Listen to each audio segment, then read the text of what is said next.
卓玛虽然来自西藏，但是找一个成都的对象是非常棒。第一，这里生活的藏族同胞非常的多，所以呢，每天可以吃火锅、川菜、粤菜、全国的菜，其中最重要的还有藏餐。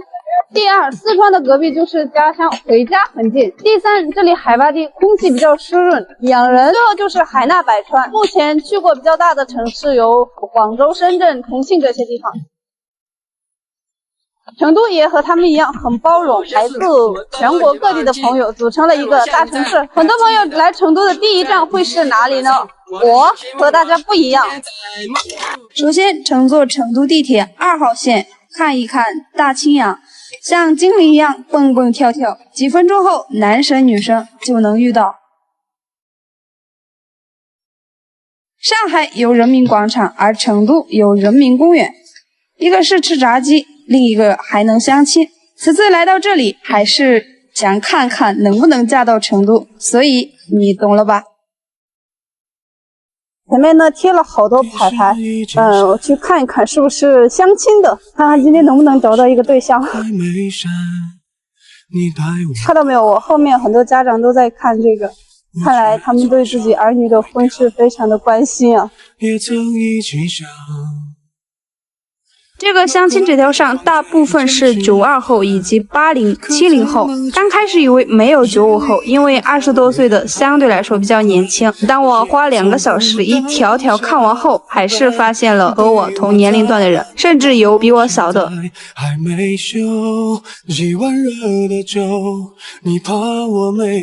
以前觉得相亲很难产生感情，不过接触了一些人后，发现现在很多都是这样组成家庭，尤其是老一辈们，大部分都相互牵着手走过了戎马一生。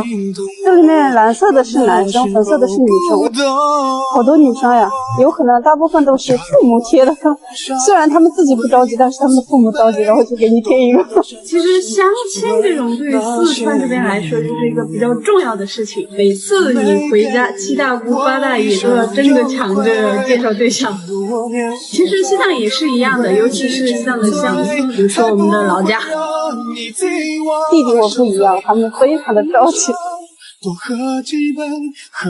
看到这么多女生，我真的特别想带我弟弟来这里看一看，有没有中意的。我们家在西藏的房子特别大，空气和风景也都很美。我看了一圈，他们的要求还是挺高的，不过呢，他们自己的实力也是非常强的，尤其是一些女生啊，她们自己都有车有房。在成都有个房还是真的特别的不容易，这也是我的启动目标之一。不过呢，像娶我们藏族姑娘不需要彩礼的哦，不仅不需要彩礼，而且陪嫁100头牦牛。成都人民公园相亲角不仅仅都是老人在看，除了卓玛，也看到了一位身材高挑的小姐姐在寻找她的那一份幸福，还有来来往往的年轻人期待遇到另一个陪着走完一生的人。其实上海也有人民公园，感觉全国每座城市都有自己的相亲角。爱情这个东西嘛，它是需要靠时机和缘分啊，有的呢就是在生活当中遇到的，有的呢需要靠相亲。同样呢，也要自己努力变得越来越好。然后各位叔叔阿姨，如果有合适的，帮我留意一下哦。藏族姑娘卓玛看四川成都，从家乡西藏日喀则到拉萨，再到林芝，跨越2300公里，到达锦城，在东南西北，这里就是成都火车北站了。青藏铁路开往拉萨的火车就是在这里发车的，不过目前在改造阶段，看到没有，都围起来了。那边呢就是售票大厅，看到没有？相信未来它会以崭新的面貌示人。火车北站承载了多少老四川人的记忆啊！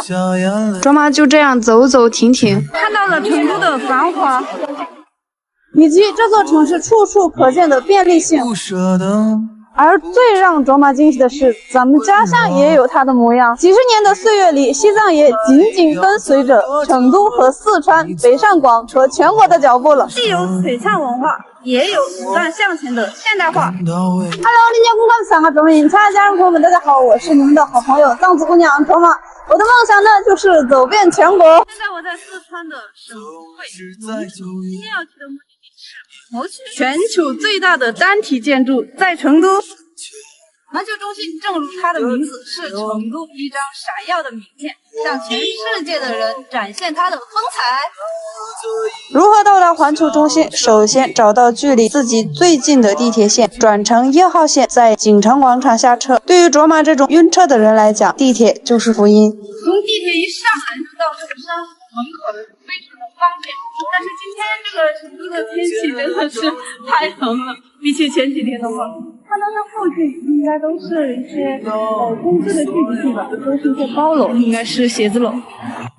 各位朋友看到没有，四川卫视也在这边哦。当你走后，我终于知道，在你面前我再艰难逃。那些照片早已烧成了灰烬，可那些回忆怎么点也点不着。你的眼睛让我终于知道，你的怀抱让我再艰难逃。那些日子早已经进来就暖和起来了。从哪里开始？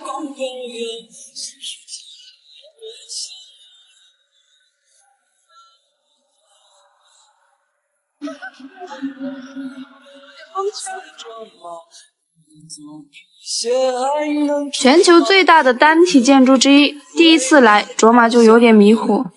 这里头装了个海洋乐园、水上乐园、滑冰场、武术商铺。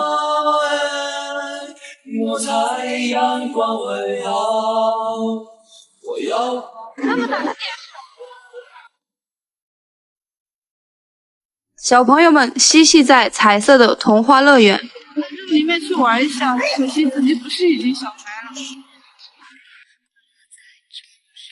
人千人万，仿佛一座小城市。后面那个是房子吗？商场里面哦，你说的那边房子，不知道是不是房子。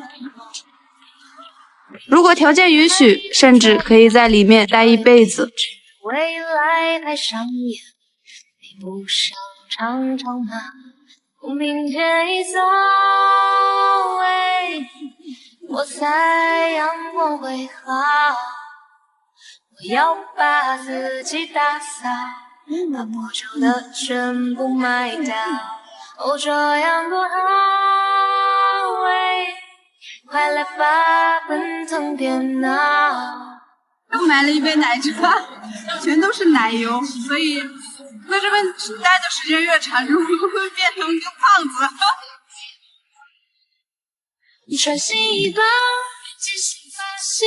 在这栋现代设计感拉满的建筑里，想得到的、想不到的都有，品种品类丰富，各个年龄段的朋友，男人、女人、孩子、老人，都能找到属于自己的快乐。如果发达的地方是成都、江浙沪和北广虫，他们是哥哥姐姐，而西藏就是在慢慢长大的少年。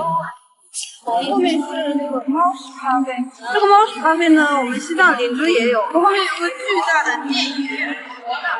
这个国大呢，在我们中国的话，最有名的电影公司，还有中国机长都是他们公司开的。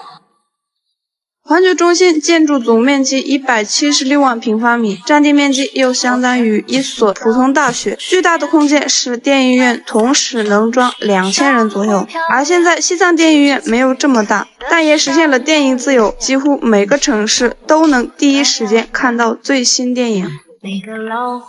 后面的这个区域就是包治百病，人不算特别的多，但是还是挺多的，因为这个商场太大了。成都这些地方的便利性就是处处有商场，能买到所有牌子。除了环球中心，无论什么职业、多大年龄，当地居民可选择性很广，这是西藏还达不到的水平。不过却一年一个变化，在跟着成都的脚步走。后面是环球中心，然后这边呢是万达广场，咱们拉萨呢也有2家万达广场。未来第3家一进来跟拉萨的万达一模一样，西城客拉萨也有，感觉全国的万达都是一样的。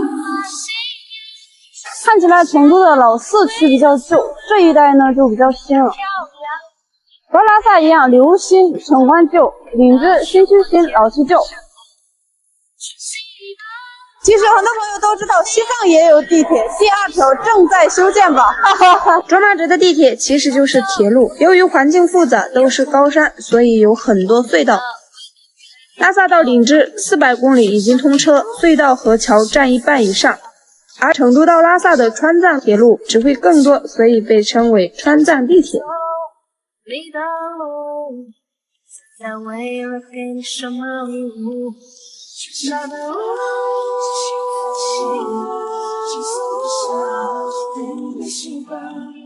人表白你的救赎。各位朋友知道吗？四川省也曾参与对西藏的援建，现在则是发展甘孜阿坝，也是全国第2大藏族同胞居住地。成都也是除了藏地以外，藏族同胞居住最多的一个地方。现在西藏除了藏族同胞以外，最多的就是四川重庆人。所谓相拥相惜，就是如此。成都的便利性是四面交通，繁华的城市，车水马龙，从各地而来的人在春熙路汇合，看到可爱的熊猫。西藏依然和成都有差别，不过也到处都是路、酒店、餐厅，各种便利设施，足以满足各位朋友的需求。西藏布达拉宫美丽风光，也随时欢迎您。便利性和现代化不是一个群体或者是某人的功劳。除去现在定点帮扶的兄弟姐妹省市，加上解放初期全国超过20个以上的省市都参与援建，而在西藏工作的朋友更是来自全国各地。正因为咱们团结一心，四面高山的青藏高原才显得和成都、北上广差距不大。所以西藏的富裕是中国人奋斗起来，希望以后西藏变得越来越好，能像现在成都这样。